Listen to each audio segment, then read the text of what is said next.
If you've been in the market for a new vacuum lately, you may have found that the options are endless, and they range greatly in price and features, making it tough to know which one's right for you. Today we're going to take a look at a few different options, broken down by vacuum type. We also recently received our 75-inch Vizio P-Series Quantum X 2020 TV, so if you're waiting anxiously for that review, don't worry, we're testing it as we speak, and we'll have a video review of it out soon. Hey there, I'm Nick. I'm a writer here at Ratings.com, where we help people find the best products for their needs. While in the past we've looked at things like TVs, headphones, mice, and more, we recently launched a new product category, vacuums. We've only recently started reviewing vacuums, so if there's a model you'd like to see us review, make sure to vote for it in our suggestion tool on our website, linked in the description below. We're also looking to improve our tests in the future, so I encourage you to share feedback with us if there's anything you think we're missing. So far, we've bought and tested 40 different vacuums, and today we're going to take a look at the best vacuums of 2020 that we've tested so far. Vacuums come in many different shapes and sizes, so I'm going to break them down by 4 different types. The best upright vacuum, the best stick and handheld vacuum, the best canister vacuum, and for those who want their houses to keep themselves clean, the best robot vacuum. Before we get to the reviews, I'd like to share some information about how we test our vacuums. If you'd like to jump right into the action, feel free to use the timestamps below. I won't get too deep into the details about how we test vacuums, but if there's something you'd like to see us test in the future, let us know in the comments below. For vacuums, we test them in a variety of situations. First, we test them by cleaning up cereal and rice on a bare floor to help determine how well the vacuum would work on surfaces like laminate flooring, hardwood, or tiles with both large and small pieces of debris. Then we test the vacuum on both low pile and high pile carpeting at cleaning up larger pieces of sand and baking soda. We also test the vacuum with pet hair on all surface types to see how well it works if you have pets. Other than performance, we also take a look at build quality, how easy the vacuum is to maintain, recurring costs, how much dirt it can hold before it needs to be emptied, how easy it is to store, how easy it is to maneuver in a room with furniture, and if it's a vacuum with a battery, how long the battery lasts from a single charge. For robot vacuums, we also take a look at which specific features the vacuum supports. For more details, check out the links in the description below.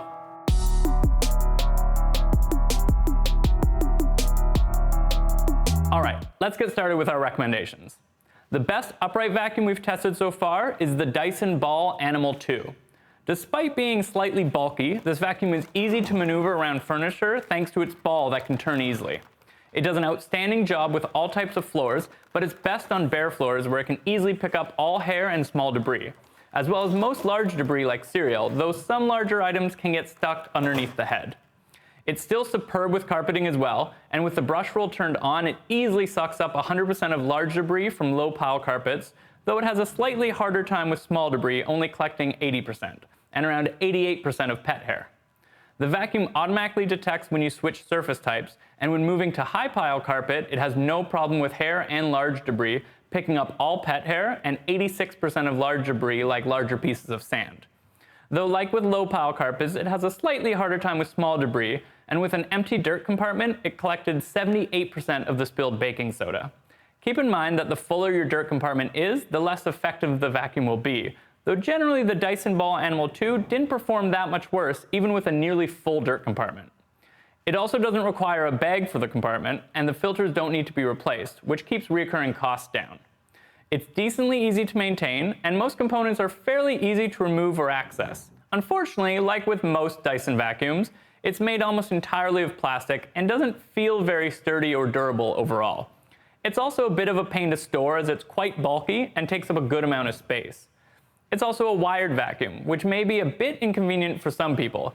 If you'd rather a cordless vacuum, we recommend the Shark Ion P50 Upright, which has a rechargeable battery and lasts between 20 minutes to an hour off a single charge, depending on the power setting. However, unfortunately, it takes nearly 3 hours to fully charge, which could be annoying if you forgot to plug it in between uses. While it doesn't perform quite as well on any floor types as the Dyson, it still does an excellent job with large debris and pet hair on bare floors or carpets, picking up between 85 and 100% of pet hair, cereal, and sand.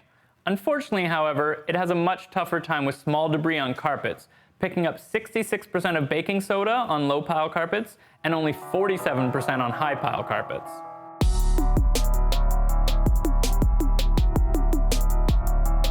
Next, we'll look at the best stick and handheld vacuum that we've tested so far, the Shark Rocket Pet Pro. This vacuum is cordless, and its much smaller design makes it incredibly easy to maneuver around couches and tables. It can easily switch between its stick or handheld configuration, making it even more versatile and easy to use in most situations. Its battery only lasts around 12 to 40 minutes depending on the power setting, and it takes over 2.5 hours to charge, so you'll want to make sure to remember to charge it up between uses. That being said, there are virtually no recurring costs as it doesn't require a bag, and as long as you take care of the filters, you shouldn't need to replace them. As far as performance goes, this vacuum sucks on bare floors. Like, really well.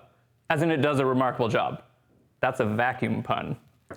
It easily sucked up 100% of pet hair, 99% of large debris like cereal, and 100% of smaller debris like rice when used on a bare floor setting at max power. This is outstanding, and this vacuum is among the best performing vacuums we've tested so far on bare floors.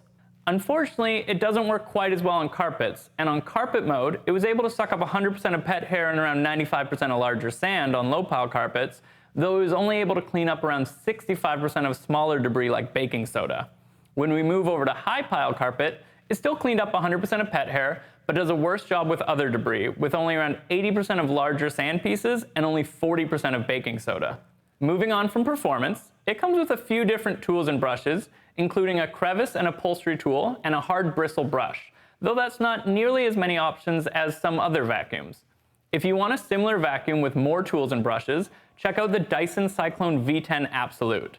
The Dyson comes with a ton of additional tools, including a brush roll, a turbo brush, a crevice tool, an upholstery tool, soft and hard bristle brush attachments, and of course the extension wand to turn it from a handheld to a stick vacuum.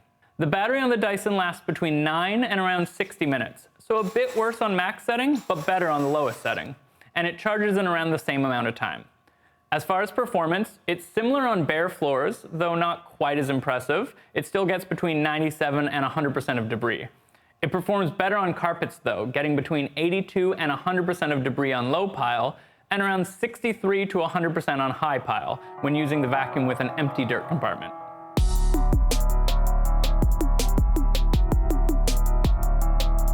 If you prefer a canister vacuum, we recommend the Miele Complete C3 Alize Powerline. This vacuum feels much better built and more durable than the other vacuums I've mentioned so far, thanks to its mix of good quality plastic and metal. It's also one of the easiest vacuums to maintain that we've tested so far, with every component and piece very easy to access. Unfortunately, unlike all the other vacuums mentioned, this one has 3 parts that need to be replaced fairly often, including a dirt bag and 2 different types of filters. As far as performance, the C3 is equally exceptional on bare floors as the Shark Rocket Pet Pro, and easily picks up between 97 and 100% of all debris.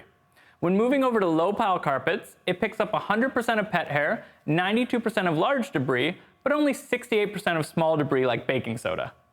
On high pile carpets, it easily sucks up all pet hair, though unfortunately it does a worse job with large debris like bigger pieces of sand, only picking up around 77%. It's similar with baking soda and picks up around 65%. Due to the fact that canister vacuums have an easy-to-handle hose, the maneuverability is excellent, making it easy to get around couches and tables. With the extendable wand, you can also get under furniture easily.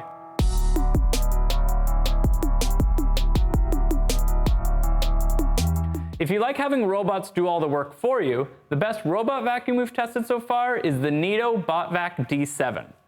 As long as it doesn't gain sentience, this vacuum is a great cleanup companion, and it feels very well built and is decently easy to maintain.